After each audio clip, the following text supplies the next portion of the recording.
یوه خبرداره معلومه سوله دې آیات نه چې د علم کتمان به نه کوي. الله چې علم درک نو علم به نشر کوي. لکه ګوره طالبانو ورونو، یو سړي ته چې الله مال ورکړی زکات به پکې ورکوي که نه؟ که وارې نه کي غاړې بندیږي.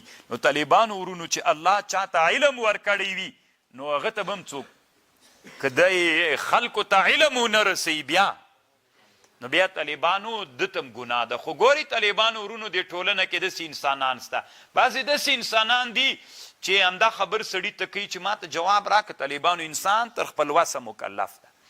کله کله انسان طالبانو تر خپل وسې نه م واوړي. اوس موږ نه طالبانو تجارت باندې مصروف یو نه کوم بل شي باندې، بس صرف د الله دین ته مو ځان وقف کړی. نو طالبان هم دومره مو وسئ چې ویې کړلی سون دا چې ته ما ته به جواب راکوې په شخصي کې خامخا به یې راکوې، نو دا نسي کېدلی. دی بیا وایي چې لکه علم پټوئ، پلار به د علم پټوي. ټوله ورځ موږ په علم لګیا یو طالبان ورونو. دا کتمان د علم نه ده. نو خو ما دا تر وسه کېدی دا اوس تاسې هره ورځ ما ته تاسې ته نه میسیج ما ته وکړي، زه تاسې جواب درکوی سم. دا نو ټول افغانستان ته خو بیخي نه کېږي طالبان. دا لیونتوب د فکر ته پام وي. طالبانو روح المانی دلته یوه خبر نقل کړې ده له دغه عالم نه. دا الکشف والبیان دې ته طالبانو تفسیر د امام ثعلبي وایي. موږ دوه تفسیرونه لرو، یو ثعالبي ده یو ثعلبي ده. طالبانو دا ښه تفسیر د طالبانو ډېرې ښې خوندورې کیسې پکې دي. د یوه خبر نقل کړې ده نو زه تاسو ته دا خبر کوم، دا تاسې ورې راسره واورئ طالبانو ورونو.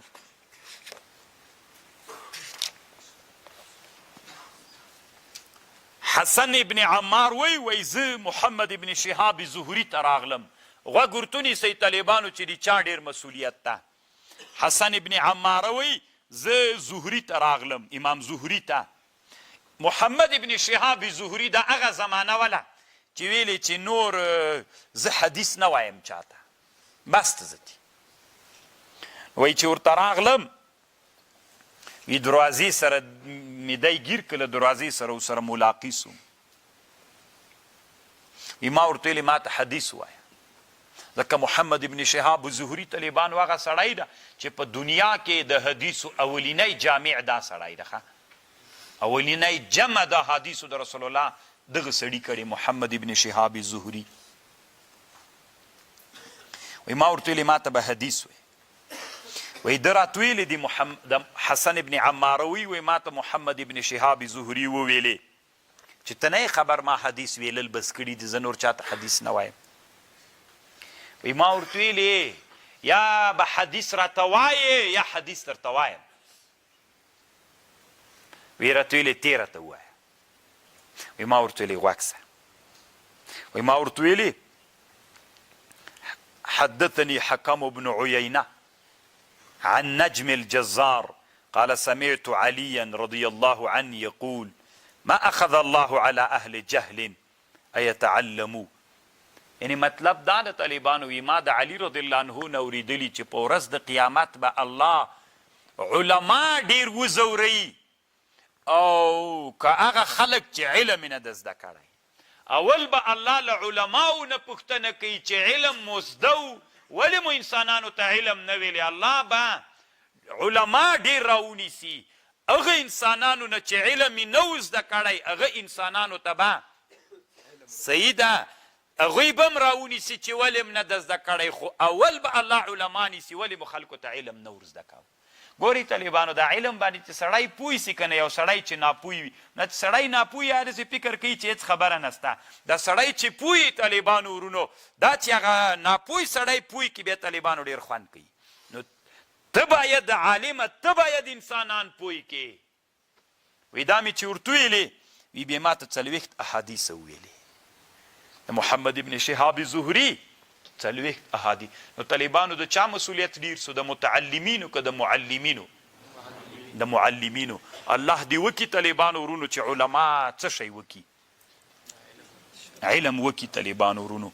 الله عز وجل دی منګو تاسې د علما چې علم الله لږ را کړی د دا دی الله وکي چې انسانانو ته ورسو. خو طالبانو په سمه لهجه باندې روح المانیم دلته تر نقل کړی ده په سمه لهجه باندې. سمه لهجه دا معنی طالبانو انسانانو ته قناعت ورکړي، علم نه به خشک نه جوړوي، علم ډیر پراخه سینه لري، هغه ته خوش کې ستی علم هم د سره خوش کړه. علم ډیره پراخه سینه لري بیخي. که دا علم خو سړی وای طالبانو ورونو دومره خوندور سړی به وکړو نو چاته به بیخي خوشکه کوله نه. نو دا طالبانو چې تا ته درسي چې ته خوش کې علم هم خوش کې. علم ډیر وسیع او پراخه سینه لري. ولا تحسبن الذين يفرحون، ولا تحسبن ګمان مکو په کسانو یفرحون چې خوشحالیږي بما په هغه شي باندې اتو چې راتګ کړی دوی راتګ ورباندې کوي، ویحبون خوښوي ان یحمدو چې د دوی د حمدو سي ویل سي بما په هغه شي لم يفعلوا فلا تحسبنهم بمفازة من العذاب ولهم عذاب أليم. یو څه منافقین ول طالبانو چې رسول الله سلام به کله غزوات تلو جهاد ته بتلو نو دوی به بیا به نبی علیه السلام دوی به لا نړل جهاد ته به لا نړل د منافقین پاتې بسول.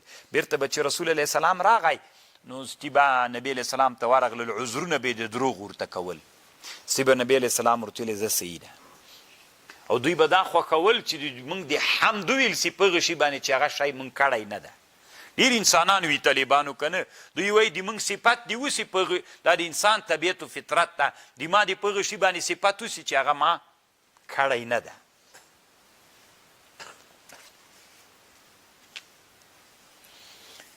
ولله ملک السماوات والارض والله على كل شيء قدير.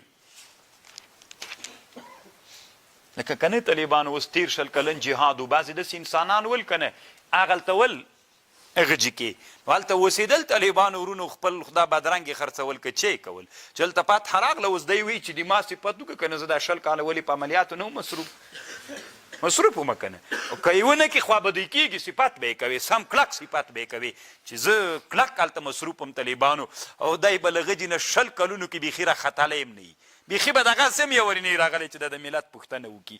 نو طالبانو دا د انسان فطرت. یوه خبر دا واورئ طالبانو روح المانی بیا دلته هغه باب الاشارات کې یوه خبره کړې ده چې بعضې داسې طالبانو اسرار دي اسرارو باندې چې الله پوی کړلې نو اسرار به له چا نه نه پټوي له اهل نه یې که د اسرارو اهل خلک ول نه به یې ترې پټوي ورته وایې به